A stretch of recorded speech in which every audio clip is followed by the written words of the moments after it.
What's up, ladies and gents, and welcome back to Forza Horizon 5. We are here with the Street Scene Seasonal Championship Street Art in Series 6 in the spring season, and we need to use a modern muscle car in the A class, so 701 to 800 rating. I'm using an 800 tuned 2013 Ford Shelby GT500. As you can see, quite a variety of cars around that we could be using, but yeah, I'll go with this one. Share code is in the description as always. It's a drag wheel tune, so let's see how that goes.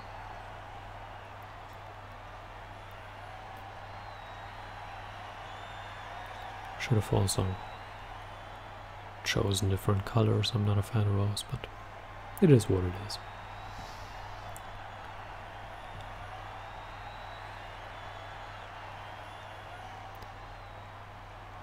There are basically two ways to set up the car for a championship like this. One is to go for the drag type tune that gives you insane amounts of power while limiting, as you can see, we just breeze past them. So yeah, that gives you insane amounts of power and acceleration while limiting your drivability and your handling.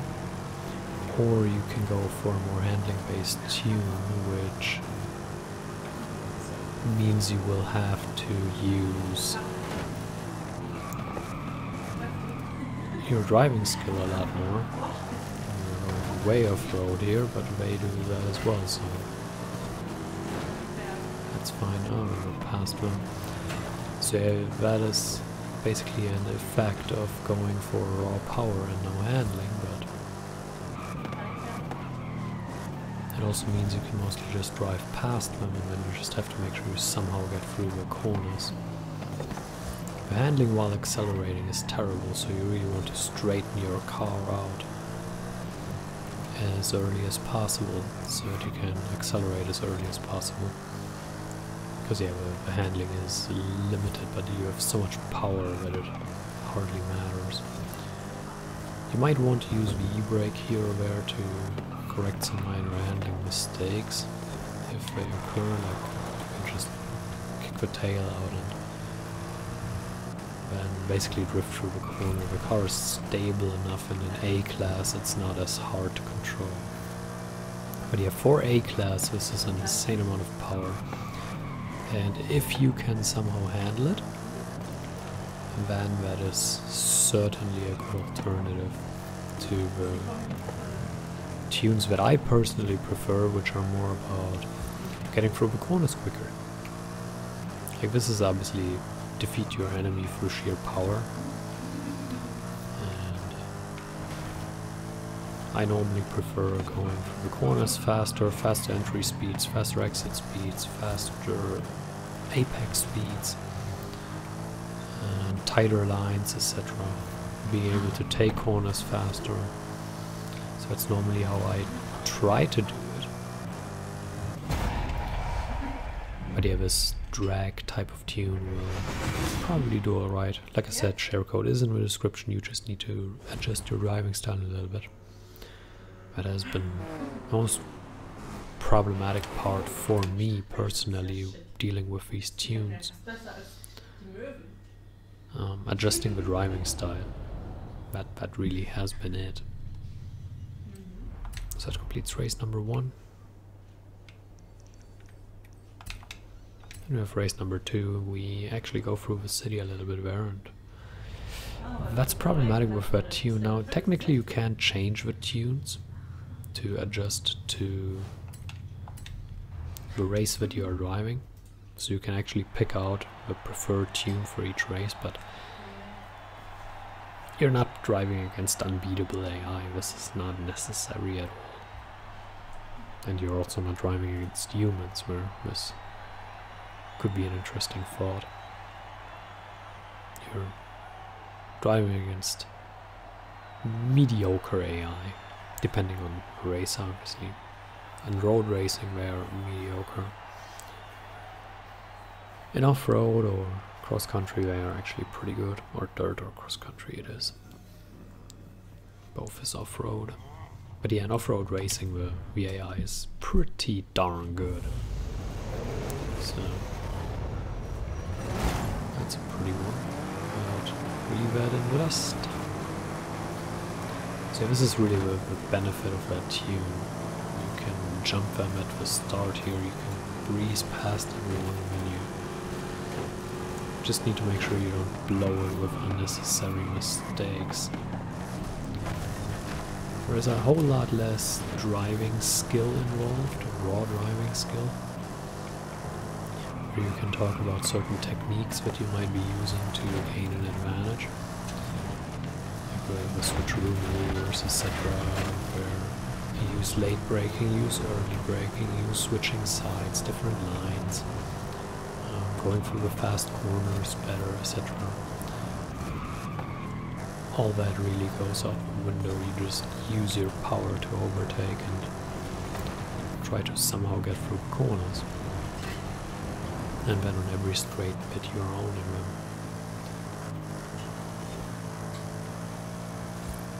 And you just try not to wreck them.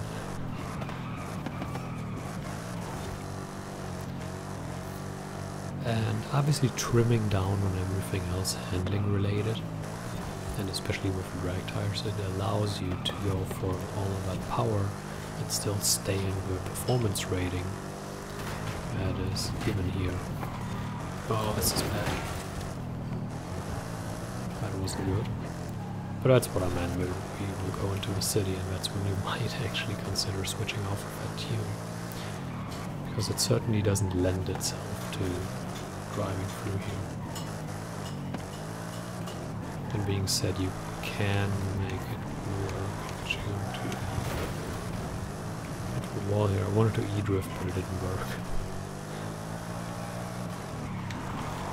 There we go, now it works. I mean, obviously we smashed into the wall, but it was just a side effect. And much better than driving head on into it. And now we are more in a terrain where we can make that car work.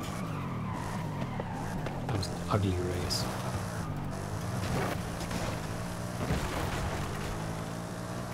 Some more wreckage. At least you have skill points, eh? But this race shows the limitations of the tune. But it also shows that even with that, you can comfortably win. Just on sheer power alone. So.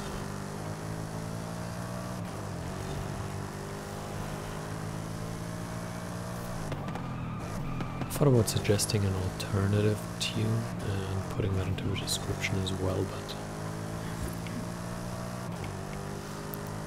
I thought it would sound unconvinced of my own tune here. It's not my tune, but of a tune that I picked. And I didn't want that. I didn't want to sound unconvinced that this might be a good strategy or a good idea. And if someone truly wants one, you can ask and I can look one up, but you know. I am convinced this works as a strategy, so there is no reason to give an alternate tune, right? And this can always happen. With every tune that I give, another one might work better for you, because obviously driving styles differ, skills differ, and everyone prefers different things. So, it's certainly a factor. And we are going into race 3. We have a comfortable lead.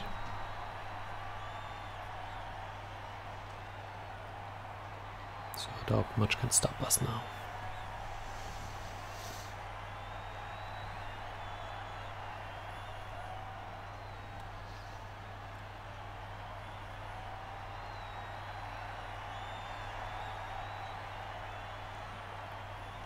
Waiting for race 3. This one should suit us a lot better.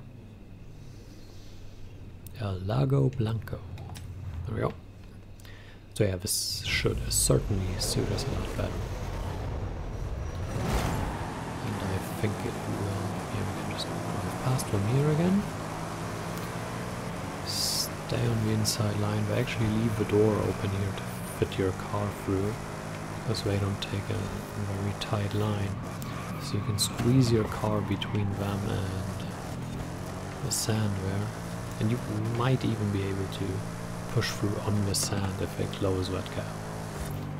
You have a massive power advantage and you might be able to do it, but be aware that losing grip with this would be kind of tragic. But yeah, we can certainly use our power advantage here. This is much better suited than the last race, especially because going off the line a little bit doesn't punish you with ending up in a wall. You want to drive through some sand and actually get through that. Oh, this one is bad.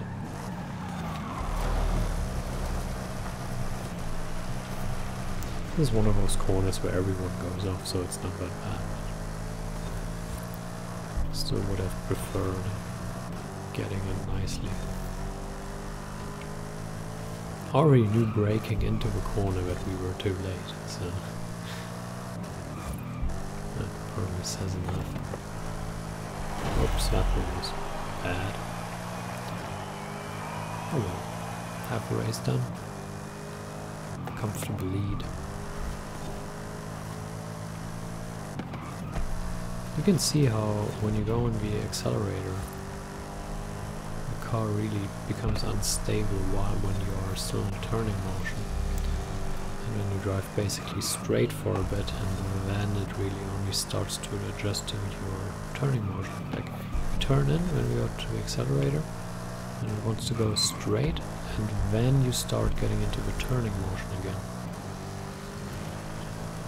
So always see that little go left, go right of it, you can see what wiggle back and forth while we go left and when we go right again.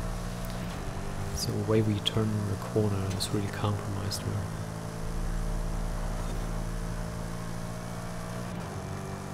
It's kind of a funny wiggle motion in every corner, or at least every corner where we brake, and now we can use our power again.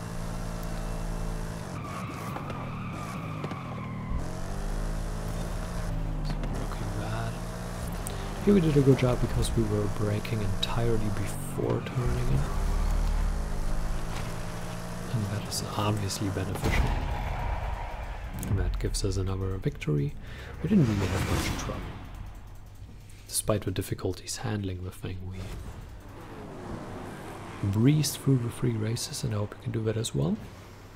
I hope you enjoyed it. Thank you for watching.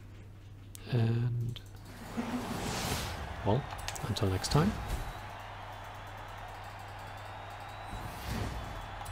farewell.